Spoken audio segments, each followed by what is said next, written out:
إن الحمد لله نحمده ونستعينه ونستغفره ونعوذ بالله من شرور أنفسنا ومن سيئات أعمالنا من يهده الله فلا مضل له ومن يضلل فلا هادي له وأشهد أن لا إله إلا الله وحده لا شريك له وأشهد أن محمدا عبده ورسوله أما بعد فإن خير الحديث كتاب الله وخير الهدي هدي محمد صلى الله عليه وعلى آله وسلم وشر الأمور محدثاتها وكل محدثة بدعة وكل بدعة ضلالة وكل ضلالة في النار. قال الله تبارك وتعالى فاعلم أنه لا إله إلا الله. میرے محترم دینی بھائیوں، الاصول الثلاثہ، دین کے 3 بنیادی اصول. اس کتاب میں شیخ الاسلام محمد ابن عبد الوہاب رحمہ اللہ فرماتے ہیں: اعلم ارشدک اللہ لطاعتہ، جان لو اللہ تعالیٰ تم کو اپنی فرما برداری کی توفیق عطا فرمائیں. ان الحنیفیۃ ملۃ ابراہیم ان تعبد اللہ وحدہ مخلصا لہ الدین. حنیفیت جو کہ دین ابراہیم ہے وہ یہ ہے کہ تم اکیلے ایک اللہ کی عبادت کرو، اپنے پورے دین کو اسی کے لیے خالص کرتے ہوئے. وبذلک امر اللہ جمیع الناس، اور یہ وہ چیز ہے جس کا اللہ رب العالمین نے تمام انسانوں کو حکم دیا ہے. وَخَلَقَهُمْ لَهَا، اور اسی کے لیے انہیں پیدا کیا ہے، اسی مقصد سے انہیں پیدا کیا ہے. قال تعالی وَمَا خَلَقْتُ الْجِنَّ وَالْإِنسَ إِلَّا لِيَعْبُدُونَ. اللہ تعالیٰ نے فرمایا میں نے جنات کو اور انسانوں کو اسی لیے پیدا کیا ہے کہ وہ میری عبادت کریں. فرماتے ہیں وَمَعْنَا يَعْبُدُونَ، اور یہاں جو لفظ یعبدون ہے الا لیعبدون میں، کہتے ہیں اس کے معنی کیا ہے؟ یوحدون، کہ وہ میری توحید کا اہتمام کریں. یہ وہ حصہ ہے اس کتاب کا جس کو ہم سمجھنے کی کوشش کر رہے ہیں. اس میں ایک بات یہ ہے کہ دین ابراہیم، ملت ابراہیم حنیفیت ہے، اور وہ یہ ہے کہ ایک انسان تمام عبادات اللہ کے لیے خالص کر دے. پھر اللہ نے اس کا حکم دیا ہے، اور اللہ رب العالمین نے اسی کے لیے لوگوں کو پیدا بھی کیا ہے. یہ وہ حکم ہے جو سارے انسانوں کو دیا گیا اور اسی لیے سبھی کو پیدا کیا گیا ہے. حنیفیت کی پیروی کا خود اللہ تعالیٰ نے قرآن کریم میں حکم دیا ہے. اللہ تعالیٰ فرماتا ہے وَأَقِمْ وَجْهَكَ لِلدِّينِ حَنِيفًا، اور دین حنیف کے لیے اپنا چہرہ قائم رکھ، اپنے چہرے کو دین حنیف کے لیے اسی طرف متوجہ کر دے. وَلَا تَكُونَنَّ مِنَ الْمُشْرِكِينَ، اور ہرگز بھی مشرکین میں سے مت بننا. اپنا رخ دین حنیف کی طرف کر، اپنے آپ کو توحید کی طرف قائم دائم کر. وَلَا تَكُونَنَّ مِنَ الْمُشْرِكِينَ، اور ہرگز بھی مشرکین میں سے مت بننا. اس آیت میں اللہ رب العالمین نے تمام بندوں کو دین حنیف کی پیروی کا حکم دیا ہے، اس لیے کہ اسی میں ان کی نجات ہے. ابراہیم علیہ السلام جو دین لے کر آئے وہ کوئی نیا دین نہیں ہے، اور محمد صلی اللہ علیہ وسلم جو دین لے کر آئے وہ دوسرے نبیوں سے الگ دین نہیں ہے. تمام نبیوں کا دین ایک دین تھا، اور اس کو کیا کہتے ہیں؟ حنیفیت، سب سے کٹ کے اللہ کا ہونا، تمام باطل معبودوں کو چھوڑ کے ایک اللہ کو معبود برحق ماننا، یہ حنیفیت ہے. اسی طرح سے اللہ نے فرمایا ثم اوحینا الیک ان اتبع ملۃ ابراہیم حنیفا، اور اے نبی پھر ہم نے آپ کی طرف بھی اس بات کی وحی کی ہے کہ آپ بھی دین ابراہیم، ملت ابراہیم کی پیروی کریں، حنیفاً سب سے کٹ کے اس کے ہو جائیں، وما کان من المشرکین، اور ابراہیم علیہ السلام مشرکین میں سے نہیں تھے۔ محمد صلی اللہ علیہ وسلم کو بھی اللہ تعالیٰ نے اسی دین کی پیروی کا حکم دیا جو ابراہیم علیہ السلام کا تھا۔ وہ ابراہیم علیہ السلام کا اپنا دین نہیں تھا، وہ اللہ کا دیا ہوا دین ہے۔ تو ابراہیم علیہ السلام کا تذکرہ کیوں؟ اس لیے کہ عرب کے سارے لوگ ابراہیم علیہ السلام کو مانتے تھے، اور خاص طور سے ان کا ایک تعلق ابراہیم علیہ السلام سے تھا۔ بہت سے لوگ مانتے تھے کہ ہم ابراہیم علیہ السلام کی اولاد میں سے ہیں، اور وہ تھے، کیونکہ ابراہیم علیہ السلام نے اپنے بیٹے حضرت اسماعیل علیہ السلام کو وہاں عرب میں مکہ میں بسایا، اور پھر ان سے ان کی نسل آگے بڑھی۔ تو اللہ تعالیٰ نے بتلایا کہ یہ جو دین محمد صلی اللہ علیہ وسلم کے لیے ہے، یہ وہی دین ہے جو ابراہیم علیہ السلام کا ہے، اور وہ کیا ہے کہ انسان سب سے کٹ کے اللہ کی عبادت کرے، اور ابراہیم علیہ السلام مشرکین میں سے نہیں تھے۔ سورہ الروم آیت نمبر 30 میں اللہ نے فرمایا فَأَقِمْ وَجْهَكَ لِلدِّينِ حَنِيفًا، اپنا چہرہ اسی طرف کر لے، دین حنیف کی طرف، فطرت اللہ التی فطر الناس علیہا، وہ فطرت جس پر اللہ تعالیٰ نے سارے لوگوں کو پیدا کیا، لا تبدیل لخلق اللہ، اللہ تعالیٰ کی تخلیق میں تبدیلی نہیں، ذالک الدین القیم، یہ دین قیم ہے، یہ قائم دین ہے، یہ پختہ دین ہے، یہ ان لوگوں کا دین ہے جو صراط مستقیم پر قائم ہے، ولیکن اکثر الناس لا یعلمون، لیکن لوگوں کی اکثریت اس بات کو نہیں جانتی ہے۔ یہاں اللہ نے فرمایا کہ اپنا چہرہ اس دین کی طرف قائم رکھ جو دین حنیف ہے، یعنی اسی دین کی طلب کر، اسی دین کی پیروی کر، اپنے آپ کو اسی رخ پر ڈال جہاں یہ دین چاہتا ہے۔ یہ وہ فطرت ہے جس پر اللہ نے سارے انسانوں کو پیدا کیا ہے۔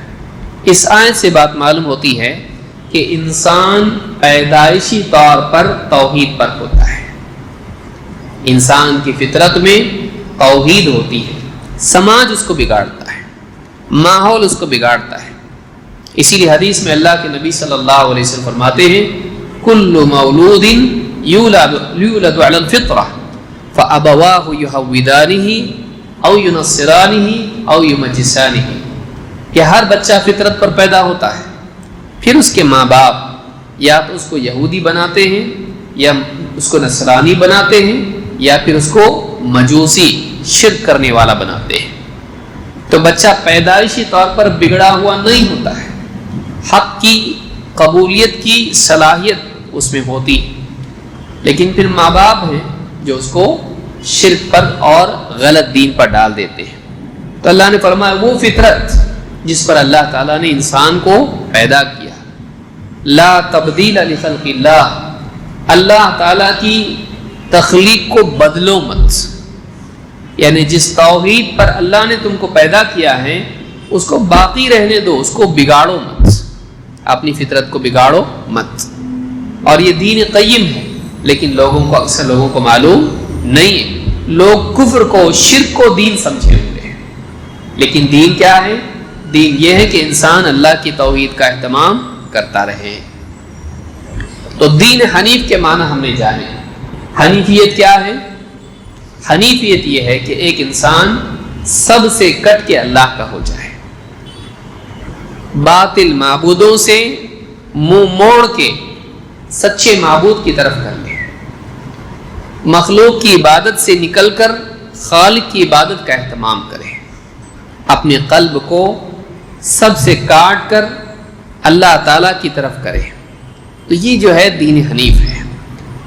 اسی کے ساتھ شیخ نے کہا کہ مخلص لہ الدین، دین حنیف کیا ہے؟ ایک اللہ کی عبادت کرنا اپنے دین کو اسی کے لیے خالص کرتے ہوئے، اپنے دین کو، اپنی عبادات کو، اپنے تمام اعمال کو اللہ کے لیے خالص کرنا، یعنی اللہ کی رضا کے لیے کرنا، اللہ کے سوا کسی کی عبادت نہیں کرنا، اور اللہ کی عبادت بھی صرف اور صرف اللہ کے لیے کرنا۔ اللہ تعالیٰ قرآن کریم میں فرماتا ہے سورہ زمر آیت نمبر 2 میں فَاعْبُدِ اللَّهَ مُخْلِصًا لَهُ الدِّينَ، فَاعْبُدِ اللَّهَ تو اللہ کی عبادت کر، مُخْلِصًا لَهُ الدِّينَ اپنے پورے دین کو اسی کے لیے خالص کرتے ہوئے۔ خالص کرنے کا مطلب کیا ہے کہ بندہ کوئی بھی عبادت اللہ کے سوا کسی اور کے لیے نہ کرے، خالص اللہ کے لیے عبادت ہو، صرف اور صرف اللہ کی عبادت ہو، اور وہ عبادت بھی خالص اللہ کے لیے ہو۔ یہ نہ ہو کہ عبادت تو کر رہا ہے، اللہ بھی راضی ہو جائے اور دنیا میں بھی عزت مل جائے، اس نے خالص نہیں کیا عبادت کو اللہ کے لیے، اللہ بھی خوش ہو جائے، بت بھی خوش ہو جائے، اللہ کا قرب بھی ملے، بابا بھی راضی ہو جائیں، اس نے اپنے دین کو اللہ کے لیے خالص نہیں کیا۔ خالص کرنا یہ ہے کہ انسان عمل کرے صرف اللہ کے لیے، عبادت کرے صرف اللہ کی، اللہ ہی کی عبادت کرے، اللہ ہی کے لیے کرے، دنیا مفاد کے لیے نہیں۔ کوئی عمل اللہ کے سوا کسی اور غرض سے نہ کرے، اللہ کی رضا سے مقصود ہو۔ تو یہ کیا ہے؟ اپنے دین کو اللہ کے لیے خالص کرنا ہوا۔ فَاعْبُدِ اللَّهَ مُخْلِصًا لَهُ الدِّينَ اللہ کی عبادت کر، اپنے پورے دین کو اسی کے لیے خالص کرتے ہوئے، اپنے پورے اعمال کو اسی کے لیے خالص کرتے ہوئے۔ دین سے مراد سارے اعمال ظاہری و باطنی، جیسے اللہ نے فرمایا لَكُمْ دِينُكُمْ وَلِيَ دِينِ میرے لیے میرا دین اور تمہارے لیے تمہارا دین۔ اسی طرح سے اللہ نے فرمایا لَنَا أَعْمَالُنَا وَلَكُمْ أَعْمَالُكُمْ ہمارے لیے ہمارے اعمال ہے، تمہارے لیے تمہارے اعمال۔ تو دین سے مراد وہ سارے اعمال ہیں جو بندہ کرتا ہے۔ تو اپنے تمام اعمال کو کس کے لیے خالص کر؟ اللہ کے لیے، اللہ کے لیے اپنے تمام اعمال کو خالص کر۔ اسی طرح سے اللہ نے قرآن کریم میں فرمایا قُلْ إِنِّي أُمِرْتُ أَنْ أَعْبُدَ اللَّهَ مُخْلِصًا لَهُ الدِّينَ اے نبی آپ کہیے کہ مجھے اس بات کا حکم ہوا ہے کہ میں اللہ کی عبادت کروں اس طرح کہ اپنے پورے دین کو اللہ کے لیے خالص کروں، اپنے پورے دین کو اللہ کے لیے خالص کرتے ہوئے میں اللہ کی عبادت کروں۔ وَأُمِرْتُ لِأَنْ أَكُونَ أَوَّلَ الْمُسْلِمِينَ اور مجھے یہ بھی حکم ہوا ہے کہ میں سب سے پہلا فرما بردار، سب سے پہلا مسلمان بن جاؤں۔ قُلْ إِنِّي أَخَافُ إِنْ عَصَيْتُ رَبِّي عَذَابَ يَوْمٍ عَظِيمٍ اے نبی آپ کہیے کہ میں نے اگر مجھے ڈر ہے کہ میں نے اگر اپنے رب کی نافرمانی کی تو مجھے ایک بڑے سنگین دن کے عذاب کا خوف ہے۔ اگر میں نے اپنے رب کی نافرمانی کی تو مجھے ڈر ہے کہ کہیں اللہ تعالیٰ کا عذاب مجھ پر نہ آ جائے ایک دن، قیامت کے دن۔ قُلِ اللَّهَ أَعْبُدُ مُخْلِصًا لَهُ دِينِي آپ کہیے کہ میں اللہ ہی کی عبادت کرتا ہوں اپنے پورے دین کو اسی کے لیے خالص کرتے ہوئے۔ فَاعْبُدُوا مَا شِئْتُم مِّن دُونِهِ اس کے سوا تم جس کی بھی عبادت کرنا چاہتے ہو، تمہاری مرضی، تم اس کی عبادت کرو۔ یہ اجازت نہیں ہے، یہ بیزاری ہے۔ یہ نہیں کہ تم کو اجازت ہے کہ اللہ کے سوا جس کی چاہو عبادت کرو، یہ اجازت نہیں ہے۔ جیسے آدمی کہتا ہے جو جی میں آئے کرو، میں نے تو سمجھا دیا، اب تمہارے جو جی میں آئے کرو، نتیجہ تمہارے سامنے آئے گا۔ تو یہاں بتایا جا رہا ہے کہ میں تو اللہ کی عبادت کرتا ہوں، اب تمہارا جو جی چاہے کرو، جس کی چاہے عبادت کرو، اس کا انجام تم دیکھ لو گے۔ تو یہاں پر آپ دیکھیں گے کہ اللہ کی عبادت کے لیے دونوں مرتبہ لفظ آیا مخلص لہ الدین، اپنے دین کو اسی کے لیے خالص کرتے ہوئے اللہ کی عبادت کرنا ہے۔ اس لیے کہ مخلوق دو اعتبار سے گمراہی میں مبتلا ہوئی، ایک اللہ کی بھی عبادت اللہ کے سوا دوسروں کی بھی عبادت. یہ کیا ہوا؟ اس نے اپنے دین کو اللہ کے لیے خاص کیا، اللہ کے لیے خالص کیا؟ نہیں، اس میں اللہ کے ساتھ دوسرے کی بھی عبادت کی ملاوٹ کی ہے. اس کے اعمال میں کیا آ گیا؟ اللہ کو بھی سجدہ، غیر اللہ کو بھی سجدہ، اللہ کے نام کی نظر نیاز، غیر اللہ کے نام کی نظر نیاز، اللہ کے نام سے قربانی، دوسرے کے نام سے بھی قربانی. تو اس نے کیا کیا؟ اللہ کے ساتھ دوسرے کی بھی عبادت کی. اس نے اللہ کے لیے اپنی عبادات کو خالص نہیں کیا. دوسرا طریقہ، دوسری بربادی، دوسری گمراہی، اللہ کی عبادت کیا لیکن خالص اللہ کے لیے نہیں کیا.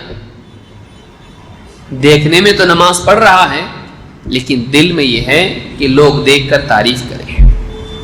دیکھنے میں تو اللہ کے دین کے لیے صدقہ کر رہا ہے، مسجد کی تعمیر کے لیے، غربا اور فقراء کے لیے، لیکن اندر سے ہے کہ لوگ سخی کہیں. دیکھنے میں تو دین کا کام کر رہا ہے لیکن اندر سے ہے کہ لوگوں کے درمیان مجھے عہدہ مل جائے، مقام مل جائے.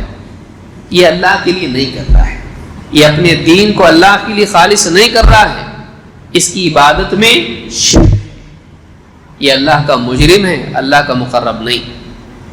تو بعض اوقات یہ ہوتا ہے کہ ایک آدمی دیکھنے میں دینی عمل کرتا ہے لیکن دل کے اندر وہ اللہ کے لیے نہیں کر رہا ہے. اس کی دنیاوی غرض ہے. اس کی کیا ہے؟ دنیاوی غرض ہے. شہرت مل جائے، عزت مل جائے، مقام اور عہدہ مل جائے، دنیا کا کچھ نفع مل جائے. تو یہ بھی کیا ہے؟ یہ بھی اللہ کی خالص عبادت نہیں ہوئی. اسی لیے کیا ہے؟ یہ بھی شرک ہے، یہ ریا ہے، جو کہ جس کو حدیث میں چھوٹا شرک کہا گیا ہے. تو ان دونوں چیزوں سے بچنا، اللہ کے سوا کسی اور کی عبادت نہیں، اللہ کی عبادت کسی اور کے لیے نہیں. دونوں چیزیں ہیں. اللہ کے سوا کسی اور کی عبادت نہیں، اللہ کی عبادت کسی اور کے لیے نہیں. جو ان دونوں چیزوں سے بچتا ہے، اللہ کے سوا کسی اور کی عبادت، اللہ کی عبادت اللہ کے سوا کسی اور کے لیے، ان دونوں چیزوں سے بچتا ہے، تب جا کر وہ اس دین پر ہے جس پر محمد صلی اللہ علیہ وسلم ہے. تب جا کر اس کی عبادت مقبول ہوتی ہے اور وہ اللہ کے نزدیک مقبول بندہ بنتا ہے. تو یہ بات یاد رکھنا ضروری ہے. شیخ محترم کہتے ہیں وَبِذَلِكَ أَمَرَ اللَّهُ جَمِيعَ النَّاسِ، اللہ تعالیٰ نے سارے لوگوں کو اسی کا حکم دیا ہے کہ وہ دو چیزوں کا اہتمام کریں. دو چیزیں کیا ہیں؟ ایک حنیفیت، دو اپنے دین کو اللہ کے لیے خالص کرنا. ان دونوں چیزوں کا اللہ نے سارے بندوں کو حکم دیا ہے کہ وہ حنیف بنے. وہ کیا بنے؟ حنیف، سب سے کٹ کے اللہ کے ہو جائے. دو، وہ اپنے دین کو کس کے لیے خالص کریں؟ اللہ کے لیے. اللہ کے سوا کسی کی عبادت نہ کریں اور اللہ کے سوا کسی اور کے لیے عبادت نہ کریں، کسی اور کے لیے نیکی نہ کریں. خالص اللہ کے بندے بنے ہیں، کسی اور کے نہیں. خالص اللہ کی رضا چاہیں، کسی اور کی نہیں. اس کا حکم اللہ نے دیا ہے. کہاں دیا ہے؟ آپ دیکھیں سورہ البینہ میں آیت نمبر 5 میں اللہ تعالیٰ نے کہا وَمَا أُمِرُوا إِلَّا لِيَعْبُدُوا اللَّهَ مُخْلِصِينَ لَهُ الدِّينَ حُنَفَاءَ. اہل کتاب کو، یہود و نصارہ کو، بلکہ سارے بندوں کو اسی بات کا حکم دیا گیا تھا. وَمَا أُمِرُوا، کیا؟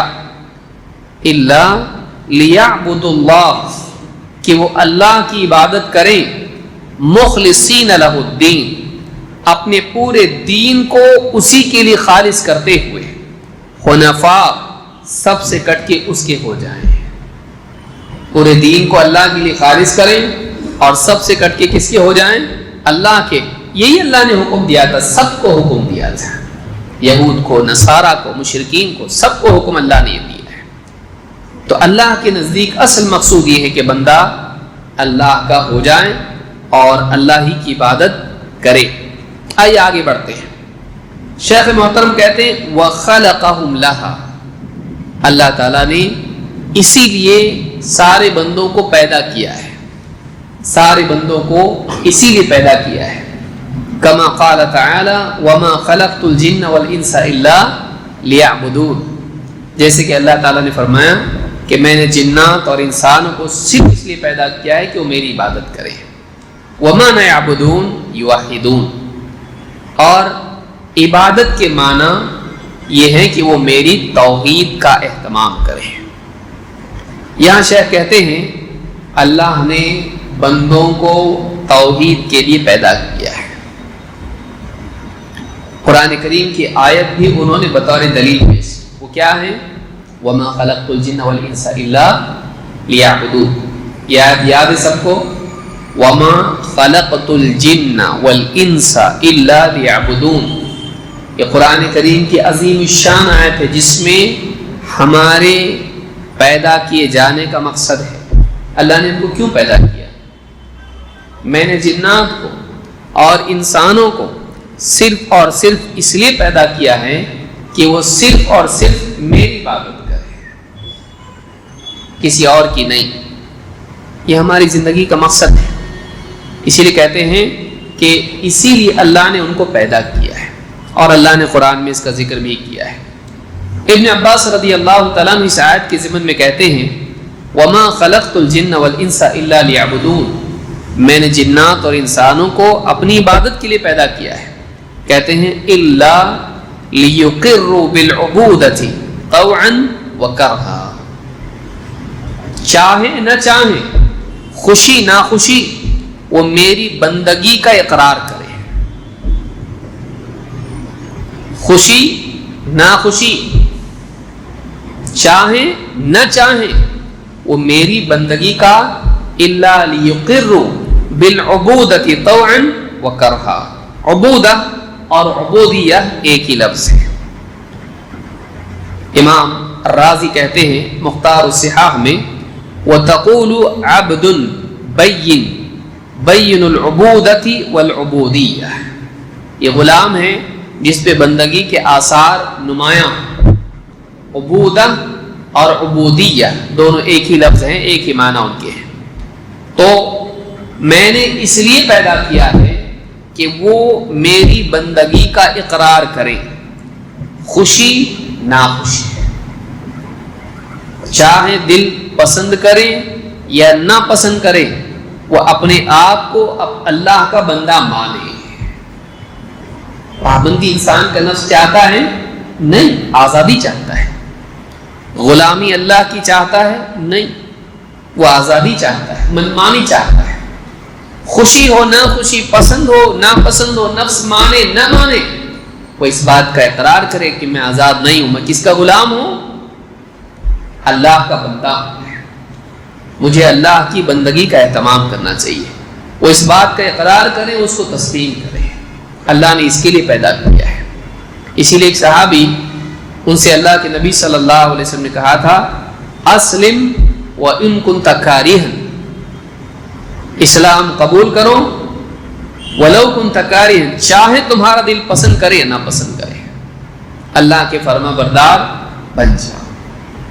تو بہت سارے شریعت کے احکام ہیں، دل انسان کا جی، اس کا نفس مخالفت کرتا ہے، لیکن آدمی اس مخالفت کے باوجود، نفس کی مخالفت کے باوجود اللہ کی شریعت کو، اللہ کے حکم کو اپنے اوپر نافذ کرے. اللہ نے اس کے لیے پیدا کیا ہے. دل چاہے نہ چاہے اللہ کا بندہ بن، اس کی بندگی کو کا اقرار دل سے کر، صرف اہتمام نہیں جیسے منافقین تھے کہ دل میں چاہت نہیں تھی لیکن اسلام سے نفرت رکھتے تھے، نماز پسند نہیں کرتے تھے لیکن نماز پڑھتے تھے. یہ نہیں کہ انسان ظاہراً تو کرے لیکن دل میں انکار ہو، نہیں، دل میں اقرار ہو، چاہے نفس مانے یا نہ مانے، نفس کی مخالفت ہو کہ مجھے اللہ کا بندہ بن کے جینا ہے، اللہ کے سوا کسی کی عبادت میں نہیں کروں گا، اس کا اقرار زندگی.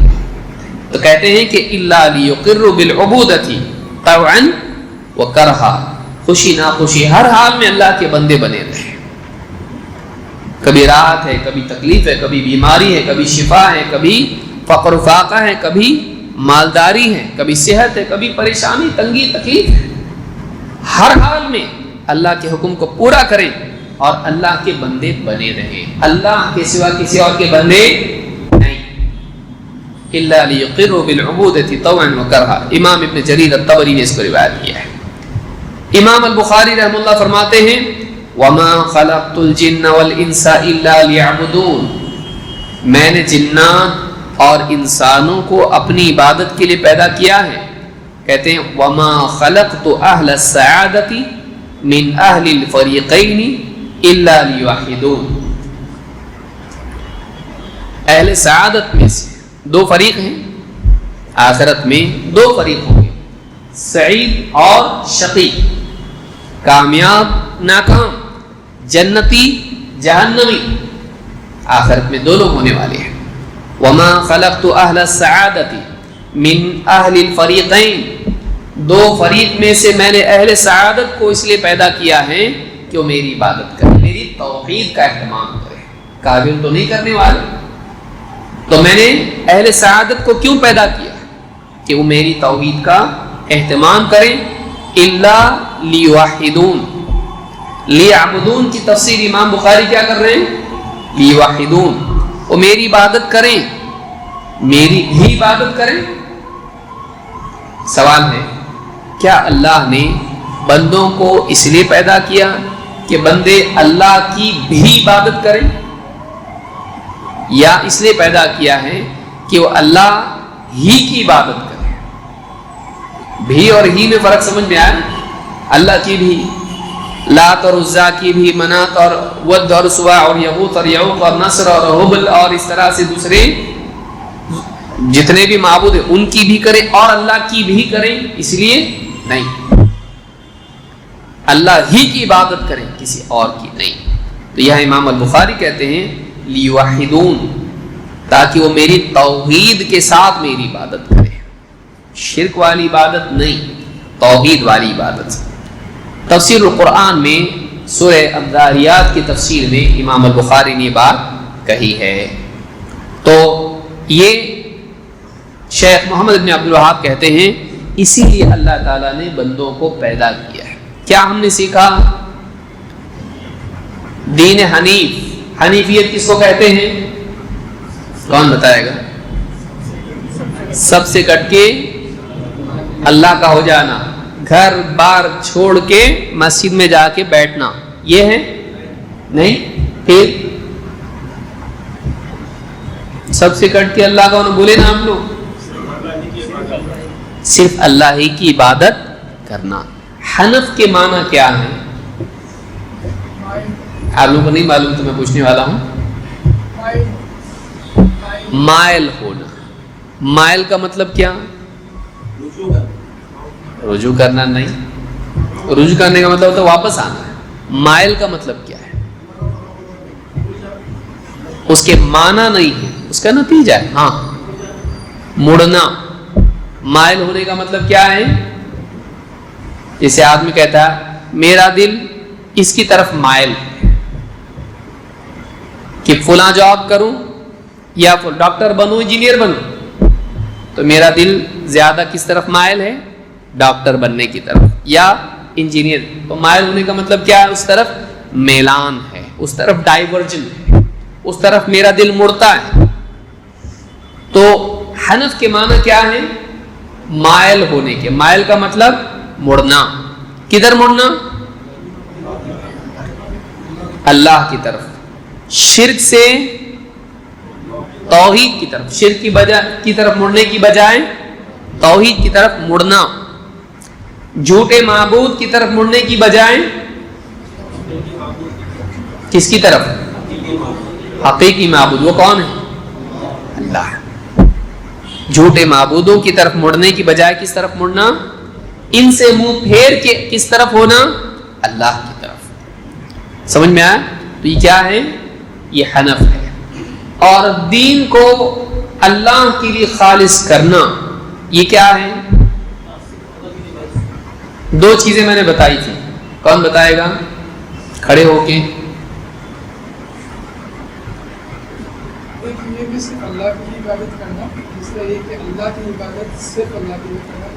بالکل.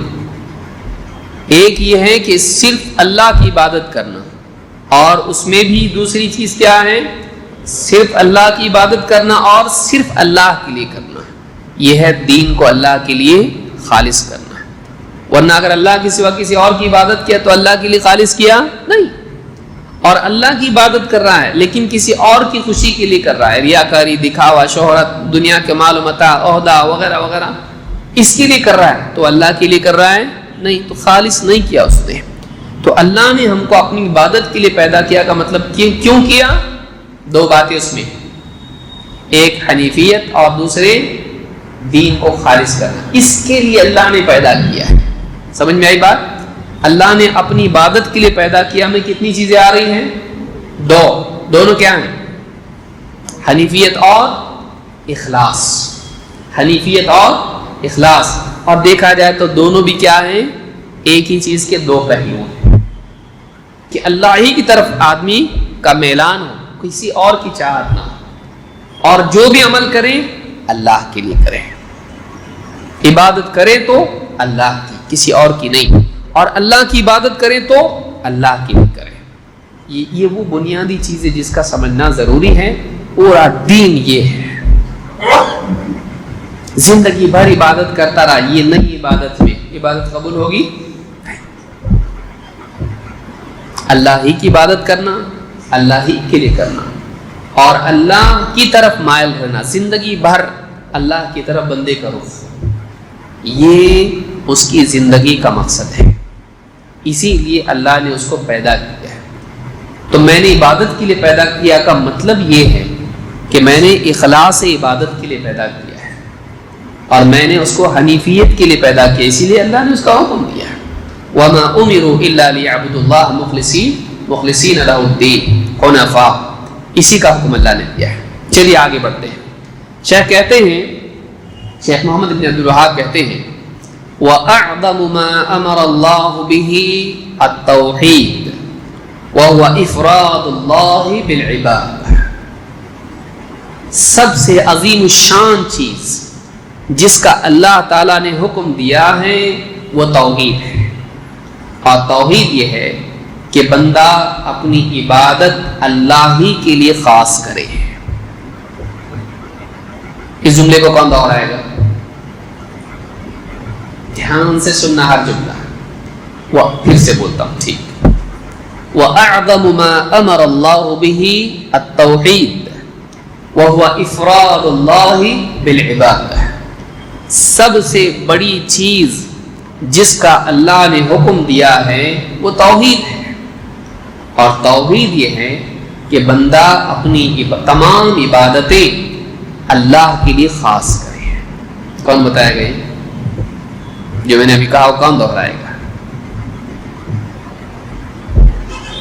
سب کے نمائندے ہی فرض کفایہ. سب سے بڑی چیز جس کا اللہ نے حکم دیا ہے وہ توحید ہے. توحید یہ ہے کہ صرف اللہ، اپنی عبادت میں اللہ کو ایک کرنا، صرف اللہ کو کرنا، اپنی تمام عبادات اللہ کے لیے خاص کرنا. افراد کا مطلب ہوتا ہے صرف اللہ کے لیے، مفرد. تو اس میں کئی باتیں، اس جملے میں آپ دیکھیے کتنی ساری باتیں ہیں. نمبر ایک، سب سے عظیم حکم اللہ کا کیا ہے؟ تو اس میں شیخ کیا کہتے ہیں؟ سب سے عظیم حکم اللہ کا کیا ہے؟ توحید. کیا دلیل ہے؟ ہم کو دیکھنا ہے. پھر کہتے ہیں توحید یہ ہے کہ بندہ اپنی عبادت اللہ کے لیے خاص کرے، تمام عبادات کے لیے اللہ کا افراد. افراد کا مطلب اللہ کو تنہا، اللہ ہی کو معبود ماننا، اللہ کے سوا کسی کی عبادت نہیں کرنا. تو اس کو ہم کو سمجھنا ہے. کہتے ہیں وَأَعْظَمُ مَا أَمَرَ اللَّهُ بِهِ التَّوْحِيدُ وَهُوَ إِفْرَادُ اللَّهِ بِالْعِبَادَةِ. سب سے پہلی چیز آپ دیکھیں گے لفظ توحید. لفظ توحید کے معنی کیا ہے، اور کیا قرآن و سنت میں یہ لفظ آیا ہے؟ سنن ترمذی اور اسی طرح سے مسند احمد میں یہ لفظ آیا ہے. اللہ کے نبی صلی اللہ علیہ وسلم فرماتے ہیں يُعَذَّبُ نَاسٌ من اہل التوحید فی النار حتی یکونوا فیہا حمما ثم تدركهم الرحمة فيخرجون. توحید والوں کو جہنم میں عذاب دیا جائے گا یہاں تک کہ وہ جل کے کوئلہ ہو جائیں گے. پھر اللہ رب العالمین کی رحمت ان کو پائے گی تو اس میں سے نکالے جائیں گے. جہنم میں کون جائے گا اس حدیث کے حساب سے؟ توحید والے. کیوں جائیں گے وہ لوگ جہنم میں؟ کس وجہ سے؟ گناہوں کی وجہ سے. یہاں تک کہ سزا ہوگی تو کیا ہوگا؟ جل کے کوئلہ ہو جائیں گے. لیکن پھر کیا ہوگا اس کے بعد؟ اللہ کی رحمت کی بنیاد پر اللہ ان پر رحم کرے گا, اللہ کی رحمت ان کو پائے گی تو کیا ہوگا؟ فیخرجون, وہ جہنم سے نکالے جائیں گے. اس حدیث میں ایک لفظ آیا ہے, وہ کیا ہے؟ توحید. اہل التوحید کا مطلب توحید والے, جنہوں نے اپنی زندگی میں توحید کا اہتمام کیا. یہ سنن ترمذی کی حدیث ہے جس کو حضرت جابر رضی اللہ تعالیٰ نے روایت کیا ہے. تو معلوم ہی ہوا کہ لفظ توحید حدیث میں آیا ہے. اسی طرح سے آپ دیکھیں گے سنن ابن ماجہ میں اور امام احمد نے بھی اپنی مسند میں ایک حدیث نقل کی ہے, اور دو صحابی اس کو روایت کرتے ہیں, حضرت عائشہ رضی اللہ تعالیٰ عنہ اور حضرت ابو ہریرہ رضی اللہ تعالیٰ عنہ. دونوں روایت کرتے ہیں ایک حدیث. عن عائشہ وعن ابی ہریرہ ان رسول اللہ صلی اللہ علیہ وسلم كان اذا اراد ان يضحي اشترى كبشين. اللہ کے رسول صلی اللہ علیہ وسلم جب قربانی کا ارادہ کرتے, عید الاضحیٰ کی جو قربانی ہوتی ہے, اضاحی جس کو آپ کہتے ہیں, عام قربانی نہیں, عام ذبح کرنا نہیں, عید الاضحیٰ کی قربانی کا جب ارادہ کرتے, اشترا کبشین, دو بکرے خریدتے, عظیمین بھاری بھرکم, سمینین موٹے تازے, بڑے اور کیسے, بڑا لیکن دبلا پتلا بھی ہو سکتا ہے, بڑے اور کیسے, موٹے تازے, اقرنین سینگوں والے, املحین سفیدی اور کالا پن اس کے رنگ میں تھا, موجوعین خصی کیے ہوئے, کیسے خصی کیے ہوئے, اس سے خصی بکرے کی قربانی ثابت ہوتی ہے, اس میں کوئی عیب نہیں. فذبح احدہما عن امتہ, دو میں سے ایک آپ نے ذبح کیا اپنی امت کی طرف سے. امت میں سے کون؟ لمن شہد للہ بالتوحید وشہد لہ بالبلاغ, جس نے دو چیزوں کی گواہی دی, اللہ کے لیے توحید کی گواہی دی اور محمد صلی اللہ علیہ وسلم کے لیے تبلیغ کی گواہی دی. دو گواہی کون سی؟ اللہ کے لیے توحید کی, محمد صلی اللہ علیہ وسلم کے لیے تبلیغ کی. مطلب اللہ تعالی کے لیے توحید ہے, توحید کا عقیدہ رکھے کہ اللہ کے سوا کوئی عبادت کے لائق نہیں, وحدہ لا شریک لہ, اور محمد صلی اللہ علیہ وسلم کے لیے تبلیغ کی گواہی دے, آپ نے اللہ کا پیغام جوں کا توں بغیر کمی زیادتی کے, بغیر تبدیلی کے پہنچایا. جو یہ گواہی دے کہ رسول صلی اللہ علیہ وسلم نے اللہ کا پیغام پہنچا دیا, اس کی طرف سے آپ نے قربانی کی. وذبح الآخر, اور دوسرا جو بکرا تھا اس کو آپ نے ذبح کیا, عن محمد وعن آل محمد صلی اللہ علیہ وسلم, آپ نے اپنی طرف سے اور اپنی آل کی طرف سے, اپنے گھر والوں کی طرف سے اس کو ذبح کیا. دو بکرے ذبح کی. پہلا بکرا کس کی طرف سے ذبح کیا؟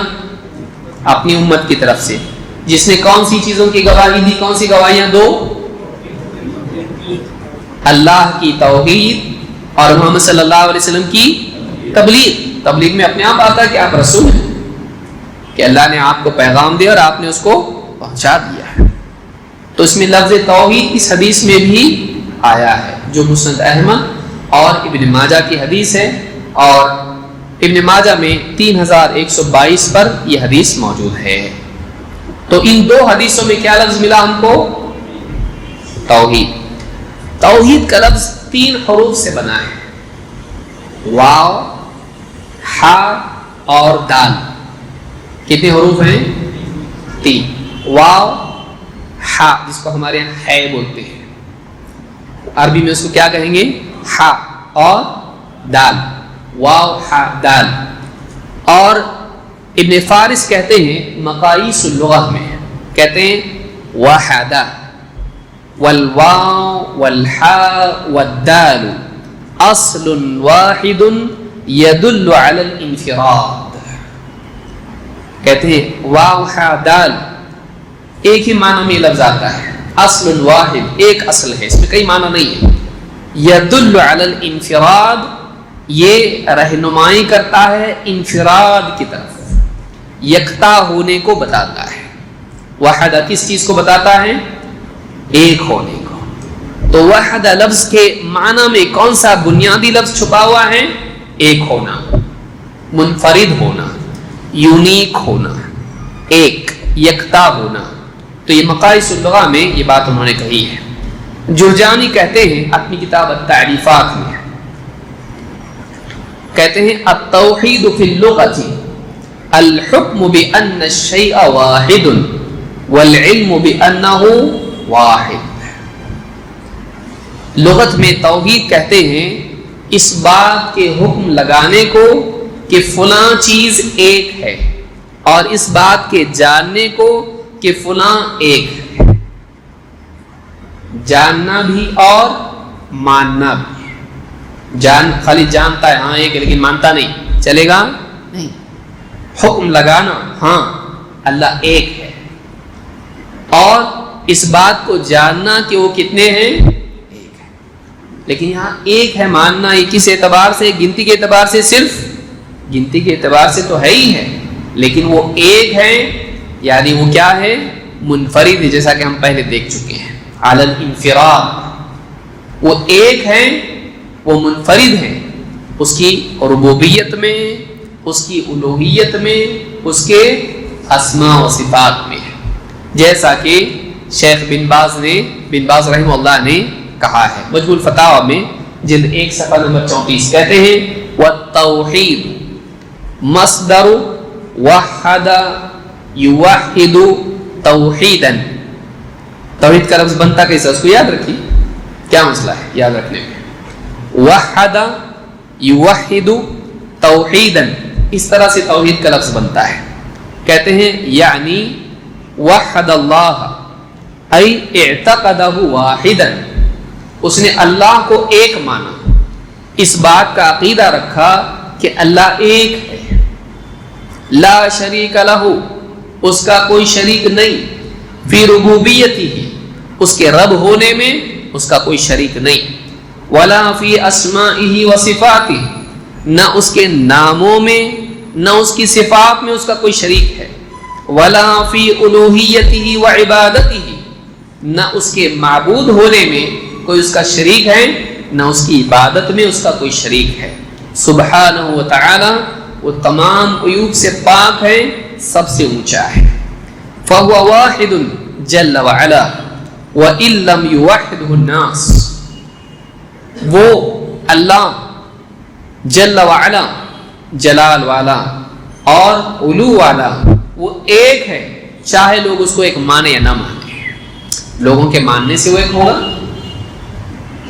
لوگ اس کو ایک نہ بھی مانے تو کتنے ہیں؟ وہ ایک ہے. لوگ اپنی عبادتیں اس کے لیے خاص ہے نہ بھی کریں، وہ حقدار ہے. لوگ اس کی صفات میں کسی کو شریک بھی کریں، اس کا کوئی شریک نہیں.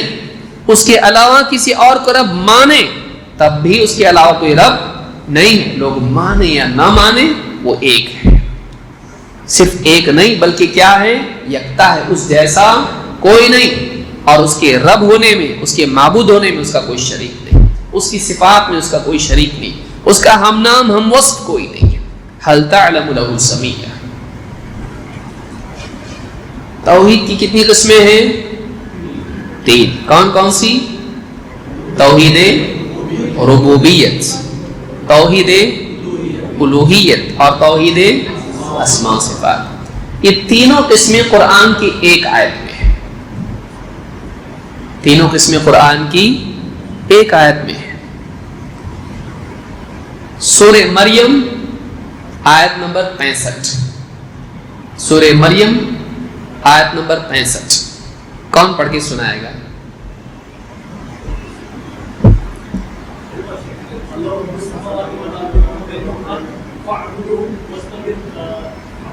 اخطأت. دوسرا حصہ صحیح، پہلا ویسا نہیں. ہاں رب السماوات.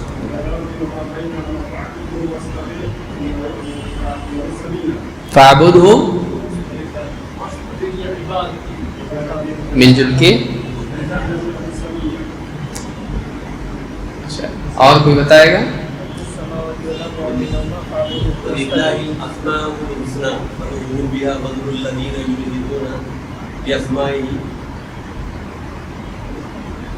یہ تیسری قسم کے بارے میں. لیکن ہم کیا کہہ رہے ہیں یہاں پہ؟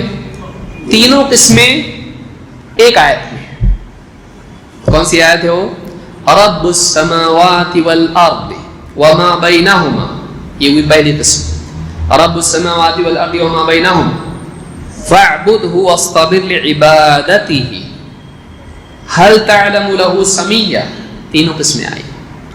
رب السماوات والارض وما بینہما، وہ رب ہیں آسمانوں کا، زمین کا اور ان کے مابین تمام چیزوں کا. تو یہ کس بارے میں بات ہو رہی ہے؟ رب، سب کا رب اللہ. تو یہ کون سی توحید ہوئی؟ توحید ربوبیت. فاعبدہ واصطبر لعبادتہ، تو اسی کی عبادت کر اور اسی کی عبادت پر جمع رہ. یہ کس بارے میں بات ہو رہی ہے؟ عبادت کے بارے میں. توحید الوہیت. نمبر 3 هل تعلم له سمیہ، کیا اس جیسا تو کسی اور کو جانتا ہے؟